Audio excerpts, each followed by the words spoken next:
우리가 한 2년 전에 요시야의 부흥에 관하여 우리가 함께 말씀을 나눴습니다. 그때의 말씀의 본문은 열왕기의 말씀이었는데 그때는 공동체의 부흥에 초점을 맞춰서 우리가 함께 말씀을 나눴고요.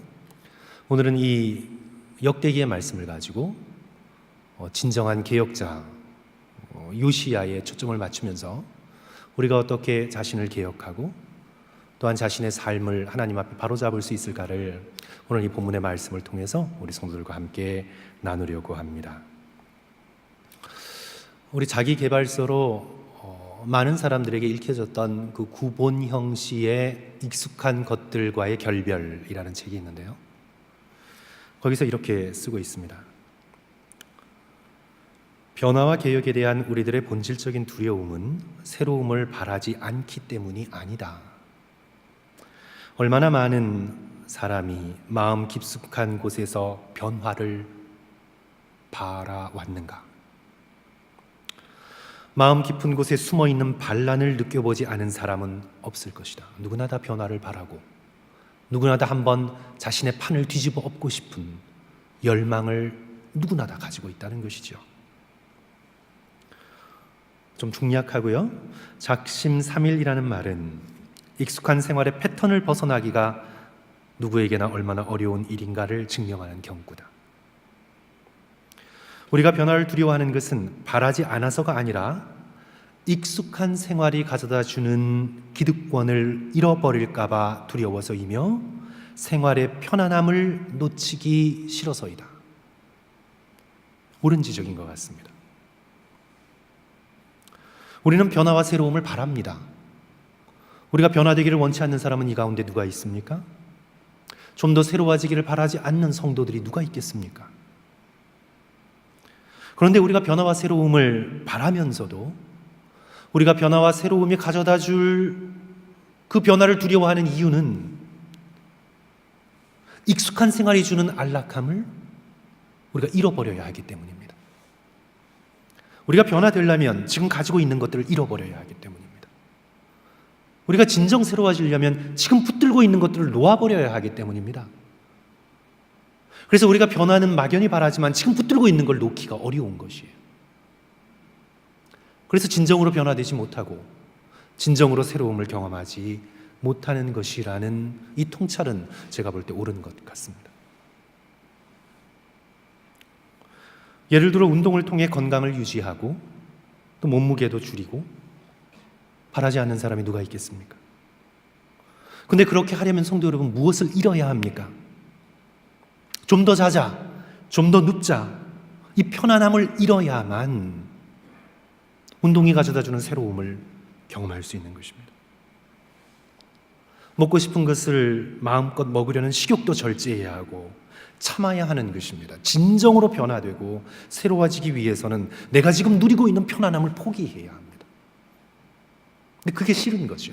그게 힘든 것입니다. 신앙의 새로움도 마찬가지입니다. 우리 성도들 가운데 좀 더 기도해야 되겠다 바라지 않는 사람 누가 있습니까? 좀 더 말씀을 보면 영적으로 좋다 모르는 사람 누가 있습니까? 그런데 우리가 신앙의 새로움을 추구하려면 지금 잃어야 하는 것이 있는 거예요.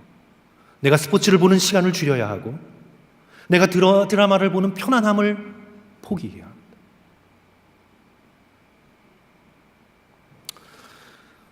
우리 모두 다 알고 있습니다. 우리의 입술에 문제가 있고 언어에 문제가 있다는 것을.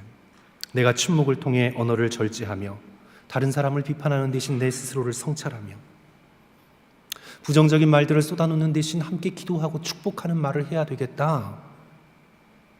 입술의 변화를 바라지 않는 사람이 누가 있습니까? 그런데 그렇게 언어를 절제하며 살아가겠다고 결단하려면 우리가 잃어야 하는 것이 있습니다.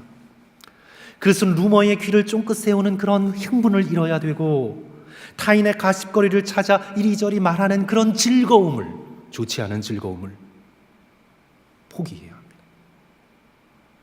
삶이 너무 밋밋하고 재미가 없습니다. 진정한 변화와 새로움에는 정말 익숙한 것과의 결별이 있어야 합니다. 조금 과격한 말로는 자기 혁명의 결단이 있어야 합니다. 자기를 한번 뒤집어 엎는 혁명의 결단이죠.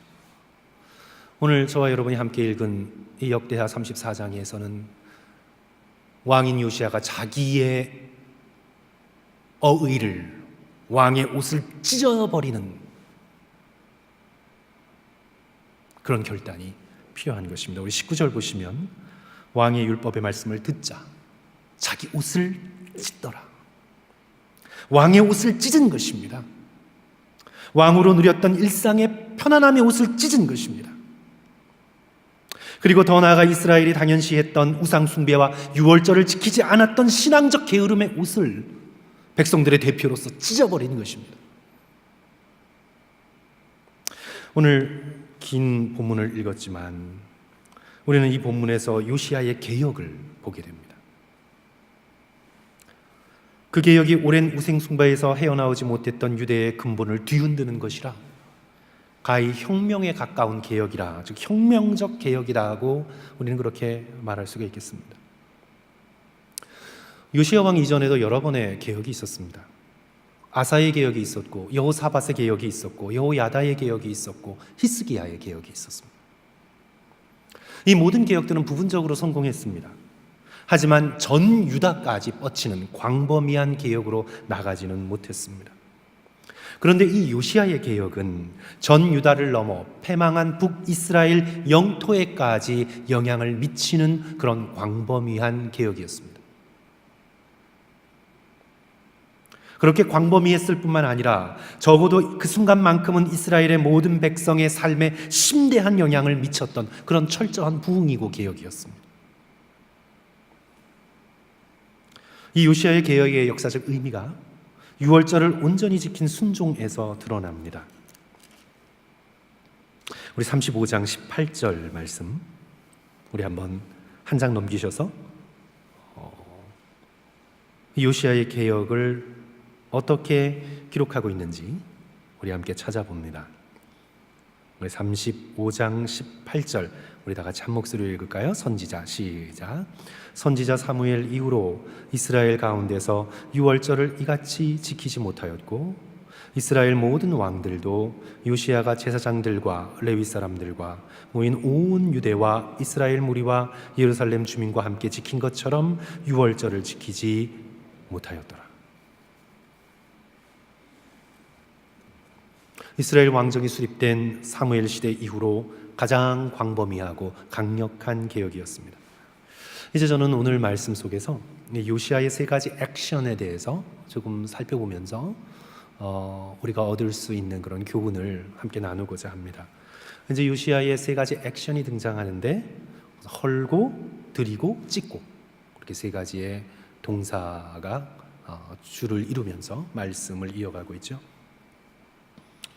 성도 여러분, 첫째로 우리의 진정한 개혁을 위해서요, 성도 여러분, 우리는 세속적 기복주의 신앙을 버려야 합니다. 세속적 기복주의 신앙을 우리는 버려야 합니다. 그것이 바로 바알과 아세라의 단을 허는 것으로 오늘 본문 속에 나타나 있죠. 3절과 4절 보시면 아직도 어렸을 때 곧 왕위에 있은 지 8년에 그의 조상 다윗의 하나님을 비로소 찾고 제12년에 유다와 예루살렘을 비로소 정결하게 하여 그 상단들과 아세라 묵상들과 아로새긴 우상들과 부어 만든 우상들을 제거하여 버리매. 4절 보시면 우리가 왕 앞에서 바알의 제단들을 헐었으며 왕이 또 그 제단 위에 높이 달린 태양상을 찍고 또 아세라 묵상들과 아로새긴 우상들을 빻아 가루를 만들어 제사하던 자들의 무덤에 뿌리고. 말씀의 패턴이 히스기야의 개혁과 똑같죠. 제거하고 버리고 헐고 찢고 갈아서 빻아 가루를 만들고 그것을 뿌려버리고. 무엇을 그렇게 했다는 것입니까? 바알과 아세라의 목상 그리고 산당을 그렇게 헐어서 가루까지 만들어서 없애버린 것이죠. 잘 아시는 바대로 바알과 아세라는 다산과 풍요의 신입니다. 가나안 땅을 대표하는 신들이고요. 또 이 바알과 아세라의 종교의 굉장히 매력적인 점은 그것이 감정적인 흥분을 가져다 줍니다. 바알은 한 손에 번개를 상징하는 지팡이를 들고 있고 한 손에는 천둥을 상징하는 몽둥이를 들고 있습니다. 이 종교는 시끄러운 종교입니다. 사람들의 감각을 자극하는 종교입니다. 그리고 아세라는 바알의 와이프인데 손과 발은 나뭇잎과 열매로 장식되어 있고 항상 풍요한 젖을 내는 여신입니다.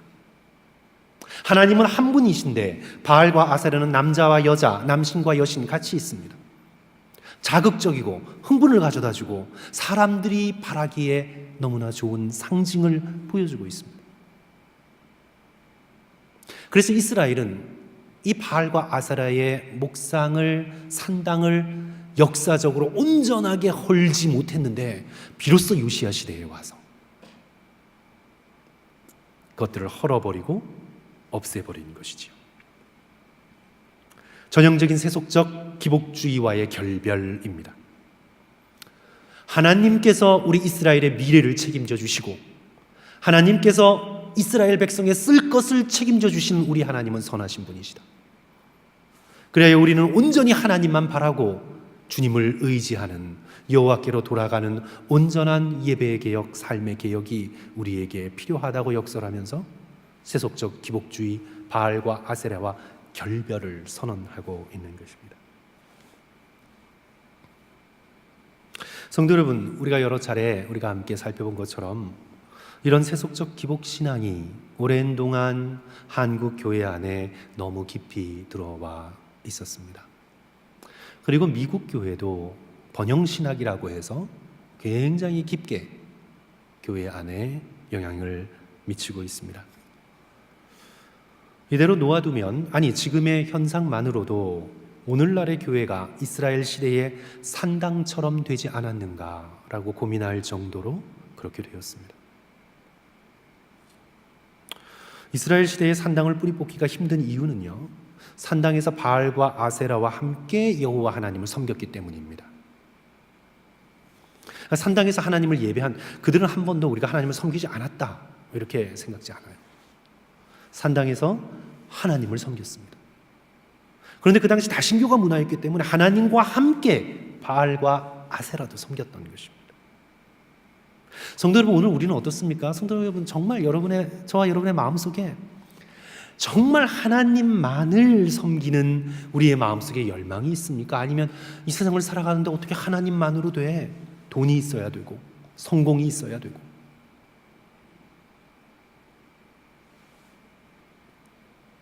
그래서 오늘날도 사실은 하나님을 세속적 기복주의와 함께 섬겨 나갑니다. 그들은 하나님을 섬기지 않는다고 생각하지 않았습니다.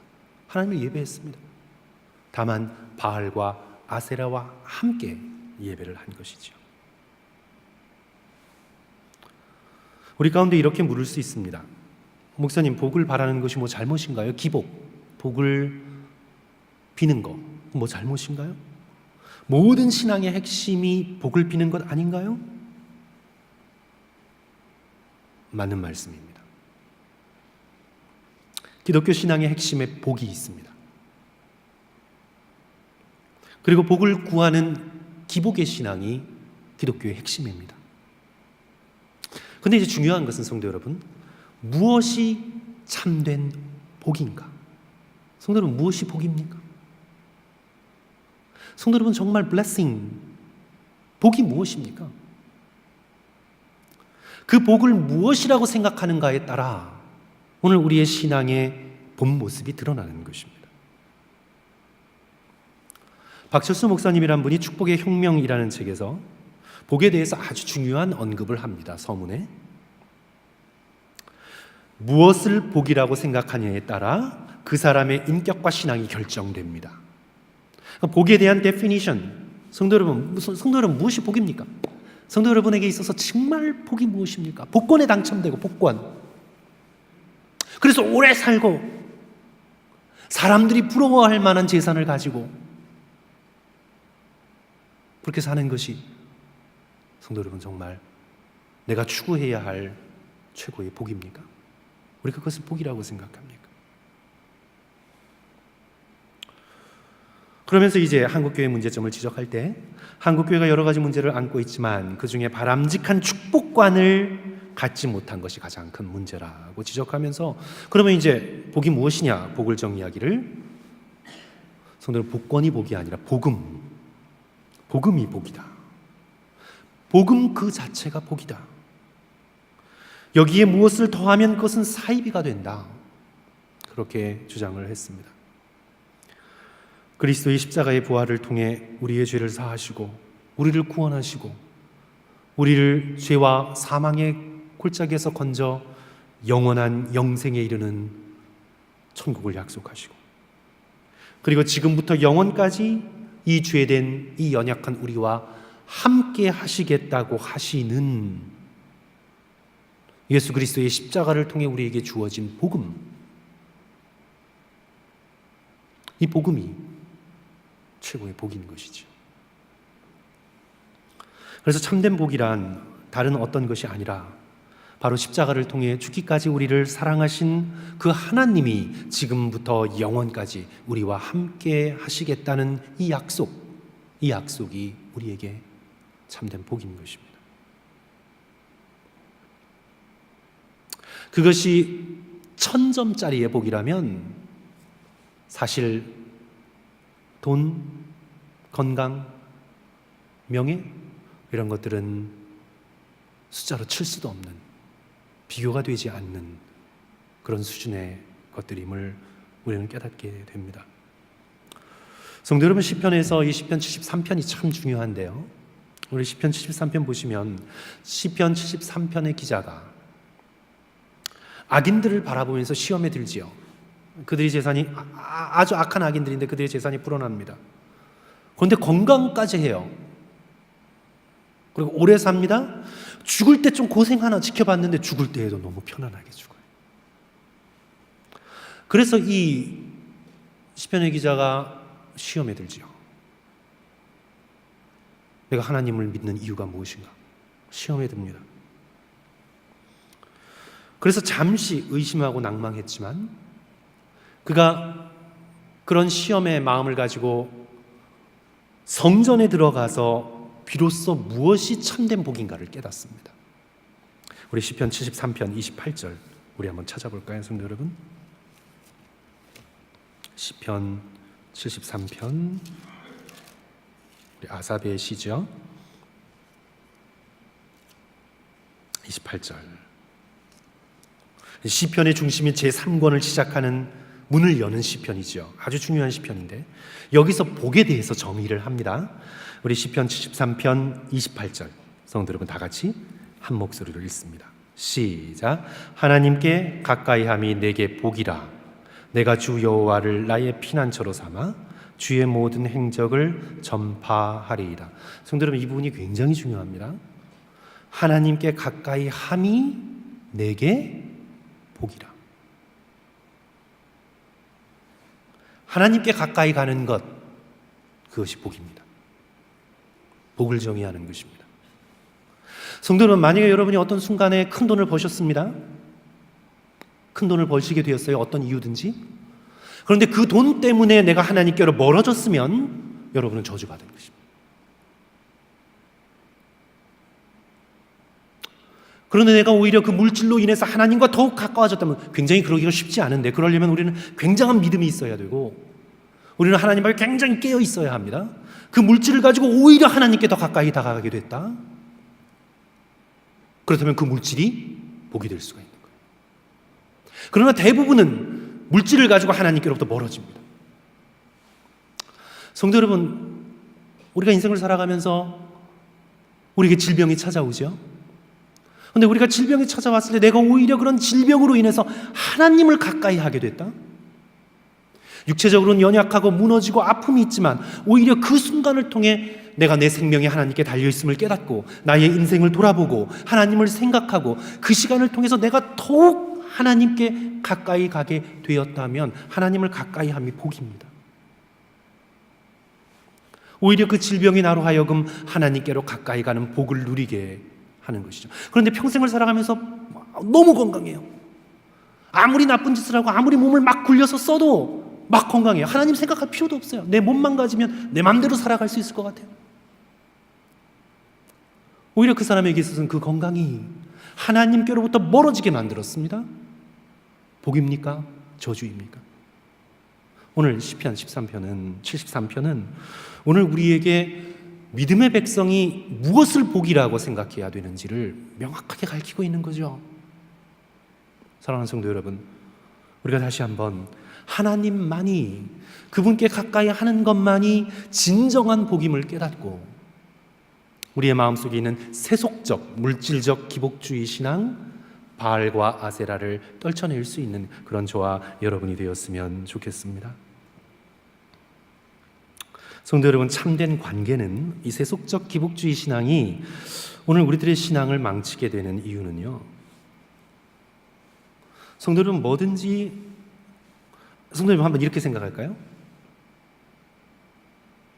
그 사람에게서 얻을 것보다, 성도 여러분, 제가 한번 예를 들어서 한번 생각해요. 제가 어떤 사람을 사귀는데 그 사람에게서 얻을 것만 생각해요. 제가 이제 친구 목회자를 사귀는데 그 사람에서 얻을 것만 생각해요. 얻을 게 있는 목회자만 만약에 제가 사귀어요. 그 사람을 사귀는데 그 사람 만나서 밥 먹고 뭐 하고 하는데 제가 그 사람에게서 얻을 것을 생각하고 그 사람과 교제하는 이상 이것은 참된 관계가 아니에요. 진정한 관계는 얻을 것이 아니라 그 사람의 존재 자체를 기뻐하고 그 사람과 함께 나누는 교제의 시간을 기뻐하면서 교제를 맺는 것, 그것이 진정한 관계죠, 성도 여러분.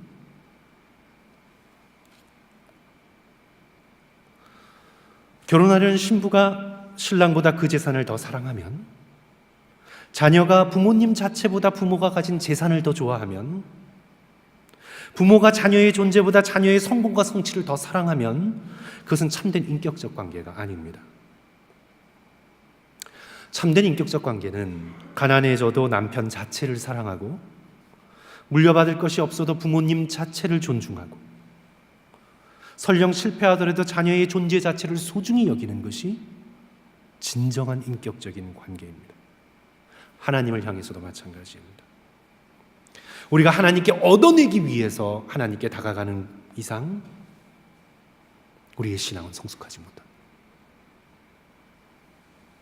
하나님이 내게 무엇을 주시지 않는다고 생각할 때 얼마든지 배신할 수 있습니다, 우리는. 그런데 우리의 신앙이 자라가면서 하나님이 주실 수 있는 것과 비교할 수 없이 하나님 당신 자신이 훨씬 더 복된 것이라는 걸 깨닫습니다. 하나님의 존재하심 자체를 사랑하게 됩니다. 그것이 바로 여호와 하나님을 하나님으로 온전하게 예배하는 거죠. 하나님은 당신 자신을 우리에게 주시기를 기뻐하시기 때문에 우리가 하나님 자신을 기뻐할 때 하나님께서 내게 주실 수 있는 어떤 물질적인 축복, 건강 뭐 이런 것보다 하나님 자신을 하나님으로서 우리가 기뻐하게 될 때 우리는 진정한 신앙의 성숙의 길로 나가게 되는 것입니다. 그래서 성도 여러분, 오늘 이 말씀을 통해 요시야가 바알과 아세라 목상을 헐고 산당을 헐었듯이 오늘 우리의 마음속에 하나님과 함께 하나님보다 더 높게 우리의 마음속에 섬기고 있는, 하나님보다 더 높은 곳에 가치를 두고 있는 것이 있다면 그것들을 깨어버리고 버릴 수 있는 저와 여러분 되시기를 주님의 이름으로 간절히 축원합니다. 우리 두 번째로 오늘 이 본문의 말씀이 우리에게 가르쳐 주시는 진정한 개혁의 모습은 물질에 대한 주권을 하나님께 드리는 것입니다. 우리 요시야와 백성들의 개혁이 단지 정신적이고 형이상학적이고 뭐 그런 수준에만 머물지 않았습니다. 그들의 개혁은 삶의 개혁이었기 때문에 당연히 그들의 개혁은 현실의 물질적인 영역으로까지 이어집니다. 이제 바알과 아세라상을 제거하고 산당을 혁파한 후에 9절과 10절을 보시면 그들이 대제사장 hil기야에게 나아가기 전에 하나님의 전에 헌금한 돈을 그에게 주니 그 돈은 문을 지키는 레위 사람들이 므낫세와 에브라임과 남아있는 모든 이스라엘 사람과 온 유다와 베냐민과 예루살렘 주민들에게서 거둔 것이라. 그 돈을 여호와의 전 공사를 감독하는 자들의 손에 넘기니 그들이 여호와의 전에 있는 일꾼들에게 주어 그 전을 수리하게 했습니다. 돈이 움직이죠. 물질이 움직입니다. 여태까지 물질은 나의 욕망과 나의 두려움을 따라 움직였습니다. 그런데 하나님 앞에 진정한 부흥과 개혁을 경험하니 돈이 어디로 움직입니까? 하나님의 뜻에 따라 움직이기 시작합니다. 믿음의 백성들의 지갑에서 유다의 왕실로, 유다의 왕실에서 대제사장에게로, 대제사장에게서 비로소 드디어 성전을 수리하는 거룩한 곳으로 물질이 흐르게 됩니다. 우리 역대하 36장 7절 이하를 보시면 요시아와 백성들이 유월절 제사를 드리기 위해 자신들의 소유를 기꺼이 즐거움으로, 억지로가 아니라 즐거움으로 하나님께 드리는 것을 보게 됩니다. 종교개혁자 마틴 루터가 말했듯이 모든 회개의 마지막은 돈 지갑에서 나온다고 했습니다. 맞습니다. 경제 생활에 있어서의 회심 없이 참된 회심은 없습니다. 삭개오기에서 우리는 그것을 보죠. 아니, 복음서를 열면서 세례 요한이 회개를 촉구하는 설교를 하게 됩니다. 그것을 듣던 백성들이 어찌할꼬라고 탄식하며 세례 요한 앞에 나올 때에 세례 요한이 뭐라고 권고합니까? 옷 두 벌 있는 자는 옷 없는 자에게 나누어 줄 것이요 먹을 것이 있는 자도 그렇게 할지니라. 그저 형이상학적인 사상적인 지식적인 회심이 아니라 그들의 경제 생활의 회심을 촉구하고 있는 것입니다. 무엇을 하리까? 우리가 어떻게 해야 되겠습니까? 양심에 찔려서 자신의 죄를 고백하고 세례 요한에게 묻는 세리들에게 누가복음 3장 13절 부가된 것 외에는 거두지 말라. 너의 경제 생활에 있어서의 정의와 정직을 실천하라고 그렇게 촉구하고 있죠. 14절 군인들에게 뭐라고 말하고 있습니까? 사람들에게 강탈하지 말고 거짓으로 고발하지 말고 받는 급료를 족한 줄로 알라. 마음의 회심이 생활의 회심, 경제 생활의 회심, 돈의 회심으로 증거가 되는 것입니다. 사랑하는 성도 여러분, 정말 저와 여러분 자신을 향해 정직하게 물어야 되겠습니다. 저는 이제 목회자가 되기로 결단하면서 어떤 경제적인 부분에 있어서는 하나님 앞에 온전히 내어놓고 그렇게 살겠다고 결단을 했지만, 그래서 당연하게 경제적인 유혹은 내게 없을 거라고 생각을 했는데, 그런데 우리는 끊임없이 우리 자신을 향해 우리는 말씀 앞에 서서 물어봐야 합니다. 성도 여러분, 오늘 우리들의 돈을 벌고 쓰는 경제 생활에 있어서 정말 최고의 우선순위가 무엇입니까? 성도 여러분, 여러분의 지갑의 주권이 누구에게 있습니까? 정말 여러분의 은행 통장의 이름이 정말 누구에게 있습니까? 정말 주권이, 여러분의 물질의 주권이 누구에게 있습니까? 그것이 하나님의 뜻과 하나님의 계획에 따라 기도하는 마음으로 움직여서 흘러가고 있습니까? 아니면 나의 필요와 나의 욕심과 나의 두려움과 세상의 질서에 따라서? 하나님, 제가 머리로는 주님을 믿습니다. 저는 죽어서 천국 가면 됩니다. 하지만 이 현실 세계에서 이 돈은 나의 고난입니다.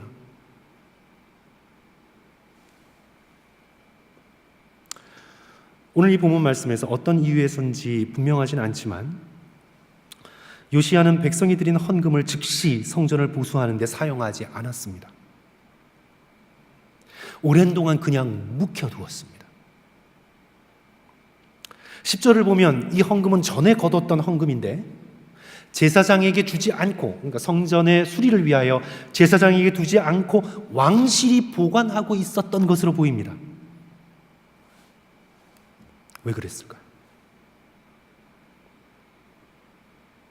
아마도 국고가 모자랐을지도 모르겠습니다. 어쩌면 불확실한 미래 때문에 저축해 두었던 것인지도 모르겠습니다.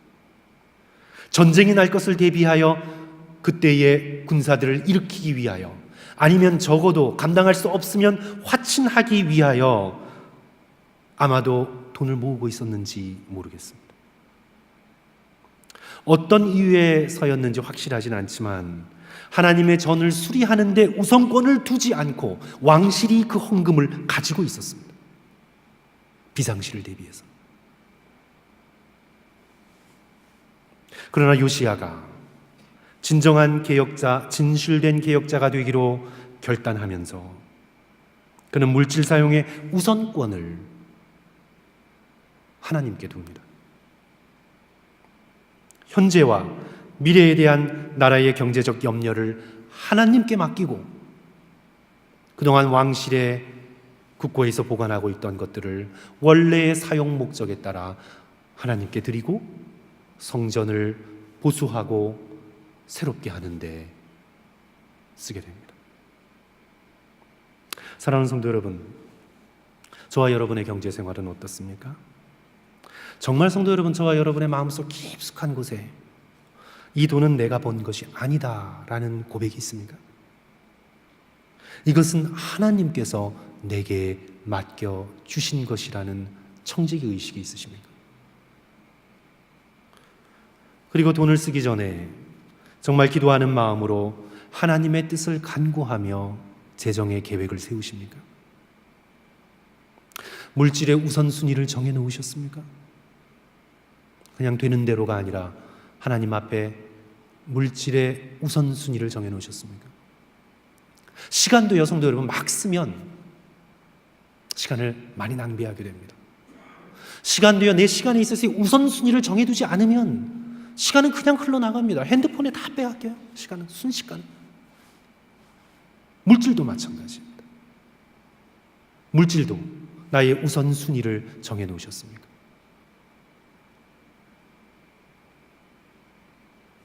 오늘 이 요시야의 이 개혁을 우리가 다시 한번 우리 삶 속에 적용하면서 하나님께서 우리 물질의 주인이심을 고백하는 그런 믿음을 달라고 하나님 앞에 엎드렸으면 좋겠습니다. 그리고 우리의 경제 생활에 하나님의 뜻을 간구하는 저와 여러분 되었으면 좋겠습니다. 하나님께서 물으실 것입니다. 내가 내게 준 시간과 내가 내게 준 건강과 내가 내게 준 물질로 너는 무엇을 하였느냐? 물으실 것입니다. 그때 우리가 하나님 앞에 대답할 것이 있는 충성된 종으로서 우리의 옷을 찢고 개혁할 수 있는 저와 여러분 되시기를 주님의 이름으로 간절히 축원합니다. 우리 마지막으로 진정한 개혁자는요, 말씀 앞에 끊임없이 자신을 성찰해야 합니다. 나라의 경제 생활에 앞서서 하나님께 우선권을 두겠다고 결정하고 요시야가 모아둔 돈을 이제 꺼낼 때에 이제 놀라운 일이 일어나는데 오랜 동안 잊혀 있던 모세의 율법책이 발견됩니다. 그러니까 홀드백 하고 있던 헌금을 가지고 이제 비로소 하나님의 뜻에 따라 백성들이 드린 뜻에 따라 사용을 하려고 성전을 이제 수리를 하려고 할 때에 이제 놀라운 요시야의 계획에서 아주 특별한 사건이 벌어져요. 그것은 뭐냐 하면 오랫동안 잊고 있던 모세의 율법책이 발견됩니다. 한탄스러운 일이죠. 그동안 모세의 율법의 말씀대로 살지 않았다는 뜻입니다. 14절 보시면 오늘 14절 말씀 성도 여러분 함께 봅니다. 34장 다른 데로 갔네요. 역대하 34장 14절. 자, 우리 같이 읽습니다. 시작. 무리가 여호와의 전에 헌금한 돈을 꺼낼 때에 제사장 hil기야가 모세에 전한 여호와의 율법책을 발견하고, 그리고 그 율법책에 쓰여진 말씀을 들을 때에 옷을 찢습니다. 18절 19절. 서기관 사반이 또 왕에게 아뢰어 이르되 제사장 hil기야가 내게 책을 주더이다 하고 사반이 왕 앞에서 그것을 읽음에 왕이 율법의 말씀을 듣자 곧 자기 옷을 찢더라. 옷을 찢는 것은 자기의 마음을 찢는 것입니다. 생명을 찢는 것입니다. 왕위로서의 권위를 찢는 것입니다. 벌거벗은 모습으로 서는 것입니다.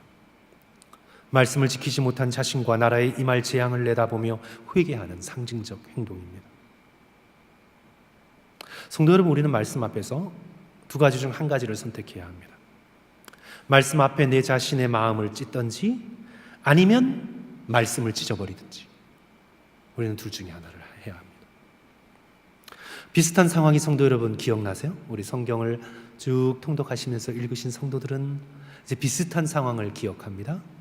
예레미야 36장, 엘리야김. 예레미야를 통해 회개를 촉구하는 예언의 말씀이 주어집니다. 그 말씀을 들을 때에 왕은 어떻게 합니까? 자신의 옷을 찢는 것이 아니라 두루마리를 찢어 불태웁니다. 말씀을 찢습니다. 요시야는 하나님의 말씀 앞에 자신의 옷을 찢고 마음을 찢었는데, 그는 자신의 마음을 더욱더 완고하게 하고 하나님의 말씀을 찢어버립니다. 그 후로 600년이 흘러 살아계신 말씀으로 이 땅에 오신 예수 그리스도 앞에 서서 바리새인과 서기관들과 제사장들은 자신의 옷을 찢지 않고 말씀으로 오신 예수 그리스도의 몸을 찢어버립니다. 십자가에 매달아 처형합니다. 말씀을 못 박습니다.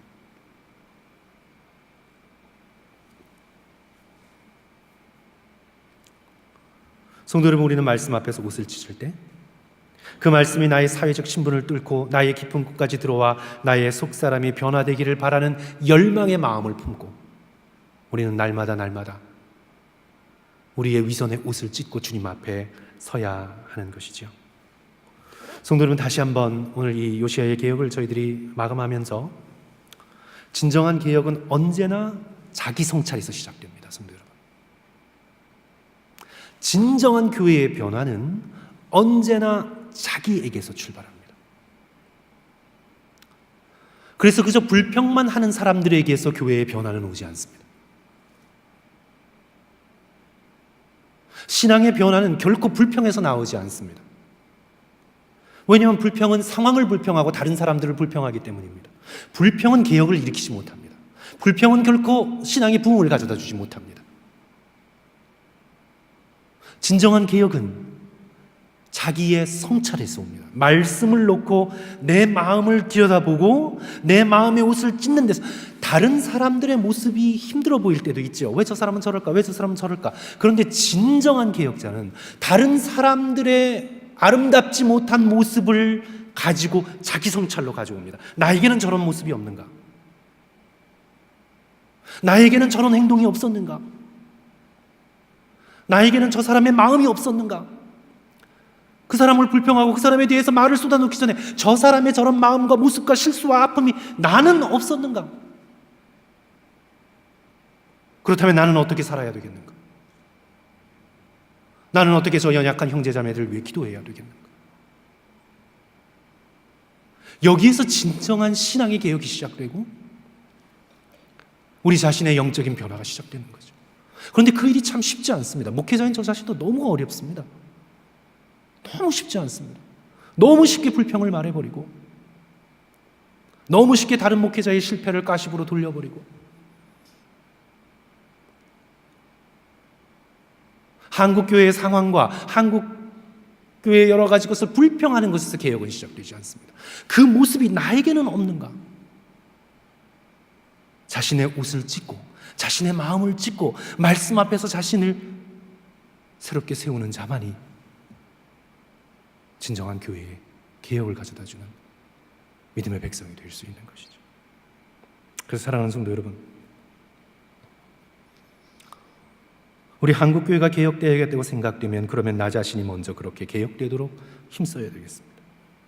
나성하니 교회가 좀 더 새롭게 되어야 하는데 하는 마음이 드시다면 나성 한인교회의 지체로서 먼저 내가 어떻게 교회의 새로움을 위해 헌신하고 노력할 수 있을까를 고민할 수 있어야 합니다. 만약 우리 한 사람 한 사람이 말씀 앞에 자기 옷을 찢고 통회함으로 나갈 수만 있다면 진정한 개혁의 열매가 맺어질 것입니다. 누군가 이런 말을 했습니다. 여러분들도 잘 아시는 말씀입니다. 한 사람이 꿈꾸면 이상이지만 1000명이 함께 꿈꾸면 현실이다.